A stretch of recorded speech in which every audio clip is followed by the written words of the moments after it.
अस्सलाम वालेकुम जी। मिठा जी की हाल चाल है? ठीक ठाक हो? अगर जनाब तुहानू कोई जेंट आखे विजिट ते जाके तुहानू बाहर काम ते लवावांगा जनाब, लित्र ला के सिर च मारने शुरू कर दो। कोई कम शम नहीं है जनाब। 3-3 लाख रुपया लैके बंदे नाल ड्रामे करदे, क्योंकि मैं उत्थे रह के आया, मैं हर चीज़ हुण जान गया वां। और दूसरी जनाब ये गल है कि अगर तुहाडा कोई अजीज़, तुहाडा कोई रिश्तेदार, तुहाडा कोई कज़न तुहानू आंदा गारंटी देंदा भी यार तू विजिट ते आ, मैं गल कीती अगे तैनूं काम दी, ते हो सकता तुसीं लग भी जाओ। दूसरी गल ये जनाब, उत्थे 3-4 लाख 5 लाख खराब करने नालों चंगा है इत्थे कोई पाकिस्तान को भेड़ां बकरियां पा लो, कोई अपना इत्थे काम धंधा कर लो, क्योंकि मैं उत्थे जाके बड़े बंदे जलील हुंदे वेखे ने। और दूसरी इत्थे जनाब गल है कि 1200 रुपया तनख्वाह है, 1200 रुपया तनख्वाह लेबर दी है, लेबर के काम की जिते भी चल जाओ 1200 ही है। कंपनी रैश दे देवे तो बड़ी गनेमत समझो।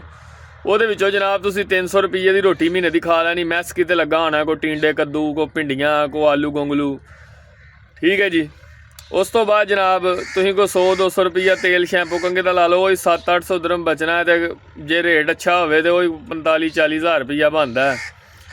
और दूसरी गल है जनाब, एक होर खबर सी कि 12-12 हज़ार दरम जेडे बंदे लैके आते हैं मोटरसाइकिल का, प्लस वीज़ा प्लस लाइसेंस देने, वीज़ा दे देंगे ने तो बंदे नूं हाथी दे सुंड ना बन देंगे ने। उत्थे बैठे रहो जनाब कमरे दे विच, लाइसेंस लैके, लाइसेंस लैके भी काम है को नहीं, बंदे जलील होंदे ने। 8-8 महीने हो गए ने बंदे लाइसेंस लैके रूमां विच बैठे ने, कोई काम शम नहीं है, कोई काम धंधा नहीं है। लाइसेंस लैके भी अगले बैठे ने, काम नहीं लभन दिया। तो 12 हज़ार दिरहम अगर 60 का दिरहम हो तो बाहर 42 को 5 लाख रुपया पाकिस्तान बंदा 5 लाख का काम करे, बड़ा बेहतरीन काम हो सकता है।